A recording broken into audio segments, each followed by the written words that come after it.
اللہ اکبر اللہ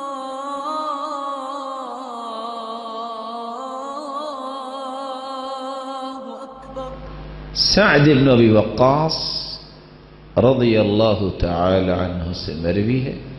صحیح مسلم کی روایت ہے، رسول اکرم صلی اللہ علیہ وسلم نے فرمایا، جو شخص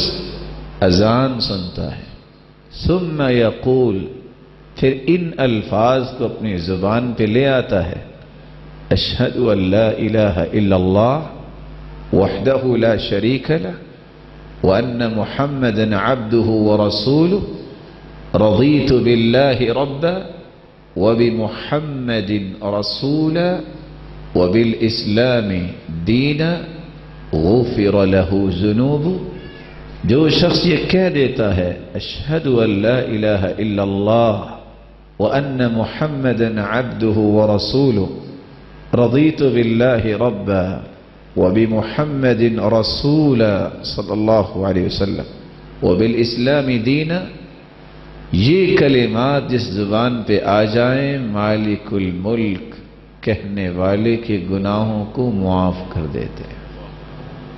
اور یہاں ایک لمحے کے لیے رکیے، اذان کا جواب یہ بہت بڑی سعادت ہے، اور حیرانگی کی بات یہ ہے کہ ابن حجر عسقلانی رحمۃ اللہ علیہ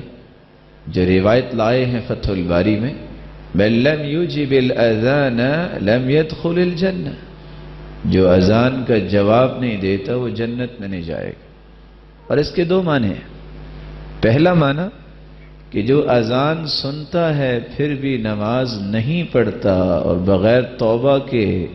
وہ دنیا سے چلا جاتا ہے، بلا شبہ تارک نماز جنت میں کیسے جائے گا۔ اور دوسرا معنی، جو شخص اذان سنتا ہے، حدیث میں آتا ہے، پھر وہ درود پڑھتا ہے، پھر وہ یہ دعا پڑھتا ہے جو ابھی آپ نے سنی، قیامت کے دن اللہ کے رسول صلی اللہ علیہ وسلم اس کے لیے شفاعت کریں گے۔ اور آپ سب جانتے ہیں کہ جب تک اللہ کے رسول صلی اللہ علیہ وسلم کی سفارش اور شفاعت نہیں ہوگی، کوئی جنتی بھی جنت میں نہیں جا سکے گا۔ اس لیے جب بھی اذان ہو، یہ 2 سے 3 منٹ عہد کر لیں کہ ہم نے اللہ کو دینے ہیں، اور اللہ کو کیا دینے ہیں، اپنے آپ کو پاکیزہ اور پاک صاف کرنا ہے۔